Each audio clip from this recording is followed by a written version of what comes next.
Hey, good morning, witches. I am on my way to work, but I have a couple of minutes before I have to go in. So you are on the road with me. Kind of, I'm parked. So not really on the road, but in a parking lot with me. Welcome back. Season 12. This week we are talking about altars and types of altars. I'm sorry, I'm trying to... I'm holding it. Maybe I won't do this.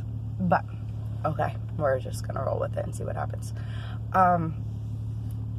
So types of altars you can have. I will see if I can manage a way to put photos up with the video of the altars that I have at my house. There are so many different types, and really these videos I feel like really kind of box you into an idea of what other people think an altar should be. Really, altars are what you connect with. It's going to be something that you think, whether it's something you can... I'm trying to balance you on my steering wheel. It's not working. Whether it's something that my altar is not going to work for you, more than likely. So what I tell you, just remember that these are just guidelines, that it's not set in stone. It is not me preaching to you about what you need to have, because I don't think that having an altar you don't connect with is not going to work. It's not. You have to find what works for you. So I will give you ideas. I will tell you what I have, and you guys can, ultimately make the decision. So I have an altar in every room of my house. My house is very small, so there's not a ton to talk about today. But I have 3 working altars. Now, a working altar is one that I do workings at. I was going to say weather, but it doesn't make sense to do that. So, the ones that I have that are my working altars, I have an ancestor altar that I will pray at, that I will leave offerings, that I will, depending on the tarot reading, I will do tarot layouts there.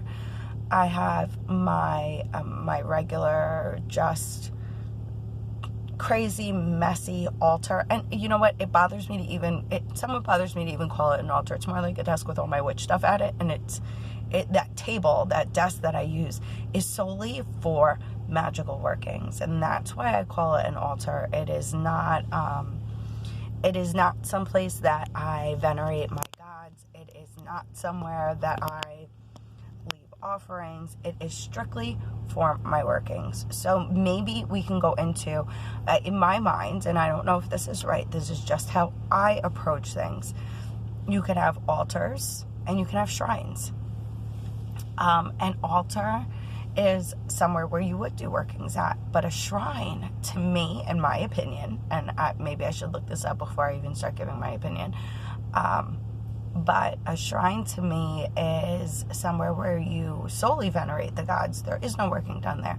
It is just somewhere where you can appeal to your gods and goddesses, or everybody or nobody, I don't know. So a shrine to me is solely that. So but an altar is somewhere you can do workings at, where you can have ritual space.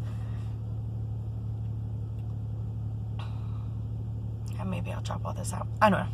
Okay. So that to me is the difference between a shrine and an altar. So I have altars in my spiritual room and mostly shrines in the rest of my house. So in my bathroom, I have a shrine. I do have an Aphrodite statue, and I have a ton of rose quartz, moonstone, sunstone, to get the balance of the god and the goddess. And then the rose quartz, obviously, for self-love, acceptance, and healing, and self-worth, all of those things that, as my 13-year-old daughter preps herself to go to school, all of the love and security I want her to feel as she's getting ready to go off to middle school, which is horrid. She's at a tough age. So any little thing I can do, I try and do it. So that's what I have in the bathroom. It is a shrine for, not necessarily for Aphrodite. I think it was just, I think the statue that I have is not even Aphrodite, it's Venus, the birth of Venus. Just because the imagery of it is really beautiful, and it kind of puts you in this,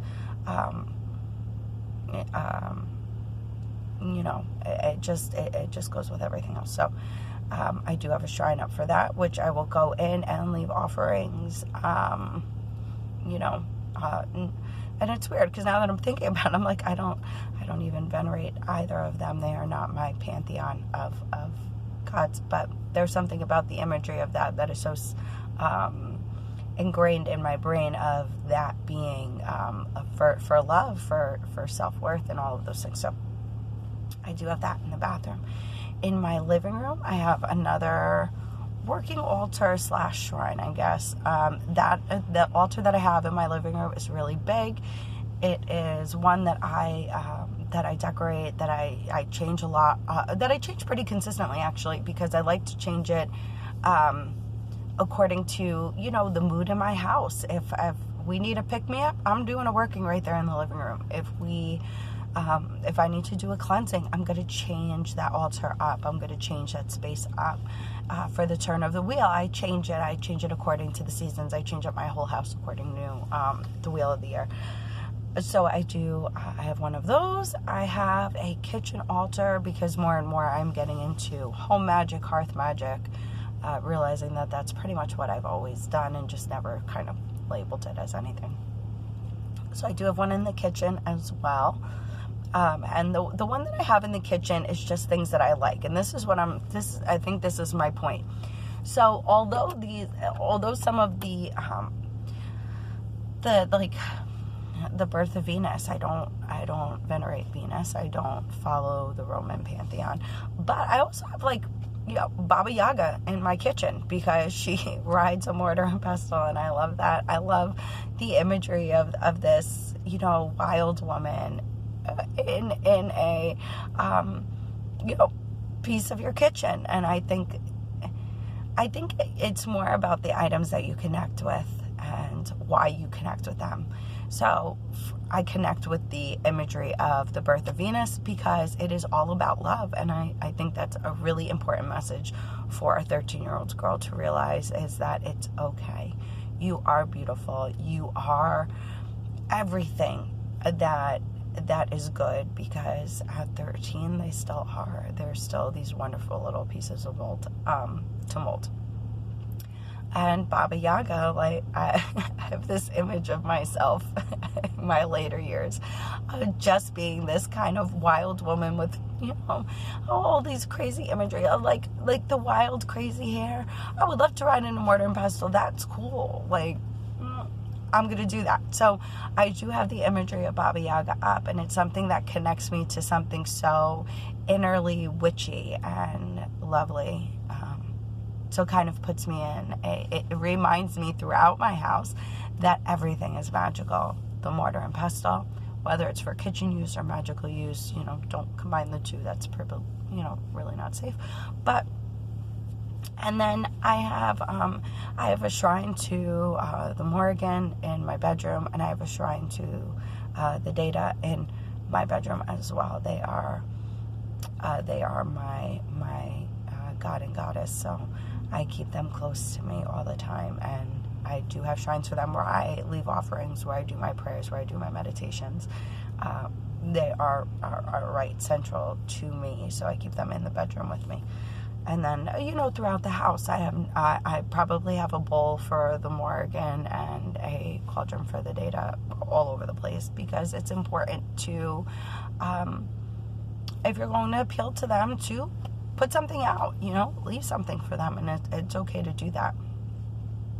So now that I've wasted all of my time, and excuse my voice, I think I'm finally catching whatever my kids had. Well, not whatever my kids had. My kids had the flu B. But I think it's finally catching up with me. So I hope you all have a wonderful day and enjoy the week. All right, guys, blessed be.